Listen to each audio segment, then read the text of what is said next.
कैसे हैं आप सब? I hope you all are good. आज के हम इस वीडियो में स्टैटिस्टिक्स को स्टार्ट करेंगे, जो कि क्लास 11 का सबसे इम्पोर्टेंट पार्ट है। स्टैटिस्टिक्स को हम अवॉइड नहीं कर सकते, बिकॉज स्टैटिस्टिक्स के बिना हमारी इकोनॉमिक्स कंप्लीट नहीं होती है। तो स्टैटिस्टिक्स कभी भी इररेलेवेंट नहीं होती है। बहुत सारे स्टूडेंट से मैंने सुना है कि स्टैटिस्टिक्स हमें इररेलेवेंट लगती है, इसका कोई यूज़ नहीं होता, लेकिन ऐसा नहीं है। स्टैटिस्टिक्स का हर जगह यूज़ होता है। Even you are the science student, commerce students और ह्यूमैनिटीज स्टूडेंट्स, हर किसी के लिए स्टैटिस्टिक्स का उतना ही इम्पोर्टेंट है। तो स्टैटिस्टिक्स क्या स्टैटिस्टिक्स होती क्या है? Statistics is a collection of numerical data and it tell about its facts and finding. इसके फैक्ट्स और फाइंडिंग को स्टैटिस्टिक्स बताता है। जो भी हम न्यूमेरिकल डेटा कलेक्ट करते हैं उसके फैक्ट और फाइंडिंग को स्टैटिस्टिक्स बताता है। स्टैटिस्टिक्स का आगे हम रिसर्च में अगर जाते हैं तो सबसे ज़्यादा इम्पोर्टेंट यूज़ होता है। हम डेटा को कलेक्ट करते हैं, उसको हम इंटरप्रेट करते हैं, तो स्टैटिस्टिक्स के स्टेप्स में भी यही इंक्लूड होता है। और स्टैटिस्टिक्स के स्कोप क्या क्या है? स्टैटिस्टिक्स मैथमेटिक्स में यूज़ होता है, प्लानिंग के ड्यूरेशन में यूज़ होता है, बीटेक करने वाले स्टूडेंट्स के लिए यूज़ होता है, रिसर्च करने वाले स्टूडेंट्स के लिए यूज़ होता है, ह्यूमैनिटीज़ वाले स्टूडेंट्स के लिए यूज़ होता है। तो इसका ये स्कोप है। अब इसके स्टेप्स क्या क्या है? सबसे पहले स्टेप्स है हमारा कलेक्शन ऑफ डेटा। तो कलेक्शन ऑफ डेटा में हम डेटा को कलेक्ट कैसे करते हैं?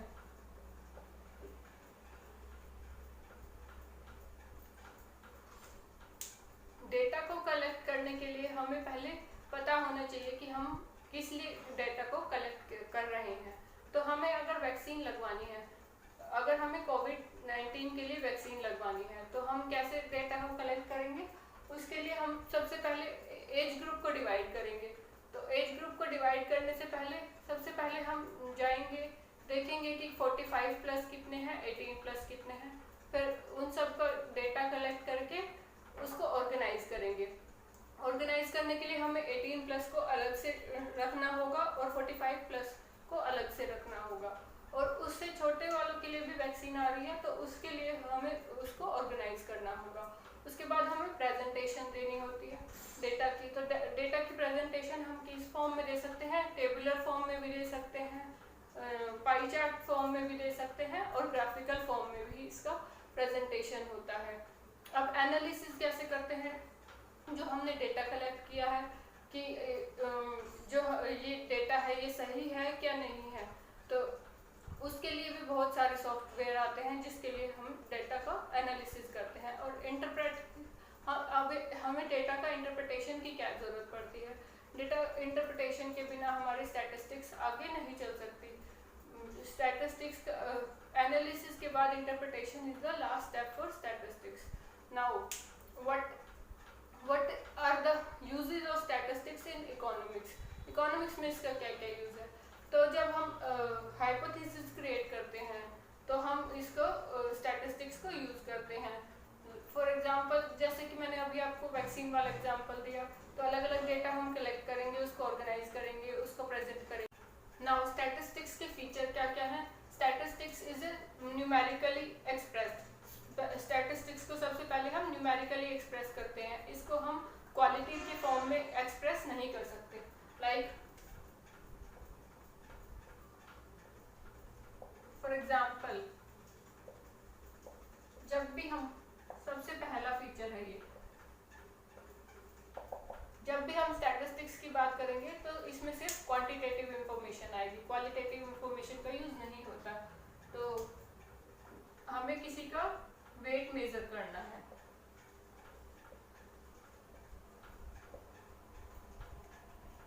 तो हम सबसे पहले किसी एज ग्रुप के पर्सन को लाएंगे, उसका वेट मेजर करेंगे कि किसी का 50 हो सकता है, किसी का 60 हो सकता है, किसी का अबाव 60 हो सकता है, किसी का लेस देन 50 भी हो सकता है। तो ये सब हमारे न्यूमेरिकली एक्सप्रेस होते हैं। तो इसका हमारा स्टैटिस्टिक्स में यूज होता है। नेक्स्ट है हमारा स्टैटिस्टिक्स का, statistics has pre determined objective. Statistics के हमारे पहले से जो ऑब्जेक्टिव है ऑलरेडी डिटरमाइंड होते हैं। लाइक हमें अगर वैक्सीन लगवानी है तो उसके लिए हमें पहले अब कोविड आया था, तो इसीलिए हमें वैक्सीन लगवानी है, तो उसके लिए भी हमें एज ग्रुप को डिवाइड करना पड़ा। तो इसीलिए जो भी है ऑब्जेक्टिव डिटरमाइन होते हैं स्टैटिस्टिक्स के अंदर। स्टैटिस्टिक्स हमारा जो होमोजेनिटी ऑफ डाटा है वो बताता है। लाइक होमोजेनिटी मतलब यूनिफॉर्मिटी। यूनिफॉर्मिटी में आएगा जैसे कि अगर हम मेजरमेंट कर रहे हैं क्लॉथ का, तो हम सिर्फ क्लॉथ का ही मेजरमेंट करेंगे, उसके साथ हम किसी लिक्विड चीज का लाइक वाटर और मिल्क का हम उसके साथ मेजरमेंट नहीं कर सकते, क्योंकि मेजरमेंट जो मिल्क का होता है वो होता है लीटर्स में और क्लॉथ का होता है वो होता है मीटर्स में। तो हम इसको डिफरेंट तरीके से मेजर करते हैं। Descriptive and inferential statistics. Descriptive statistics में हम अपने प्लानिंग, ऑर्गेनाइजेशन और इंटरप्रिटेशन ऑफ डाटा को लेते हैं, जबकि इन्फ्रेंशियल मतलब क्या होता है, अनुमान लगाना।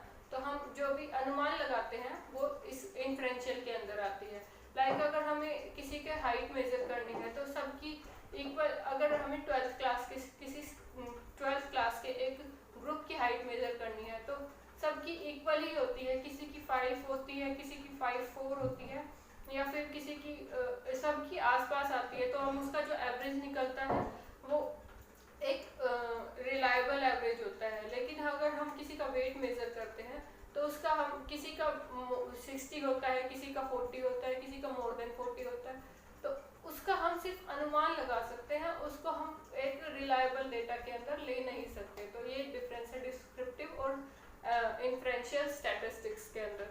Now come to the limitation. अब इसकी लिमिटेशन क्या है? इसकी मेन लिमिटेशन यही है कि सबसे ज़्यादा ये क्वालिटी को नहीं मेजर करता, जबकि क्वांटिटी को ही मेजर करता है। लाइक लव, अफेक्शन, ऑनेस्टी इसमें मेजर नहीं होती। और इसके अलावा हमारा है कि ये एक्यूरेट डेटा कई बार नहीं दे पाता है, क्योंकि इसमें बायसनेस के चांसेस होते हैं। जो भी हमारा डाटा कलेक्ट कर रहा है वो रॉ फॉर्म में जो कर रहा है वो या फिर जिससे भी वो क्वेश्चनर भरवा रहा है तो वो वो जो पर्सन है वो आपको इन्फॉर्मेशन सही दे रहा है या नहीं दे रहा, तो उसके बेसिस पे भी बायसनेस के चांसेस रहते हैं।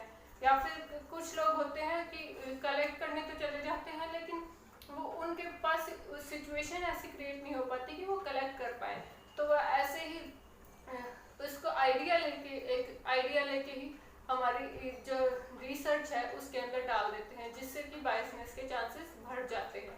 तो कंक्लूजन ये है कि स्टैटिस्टिक्स का इम्पोर्टेंस भी है इकोनॉमिक्स में, और स्टैटिस्टिक्स का जो है इसके लिमिटेशंस भी हैं।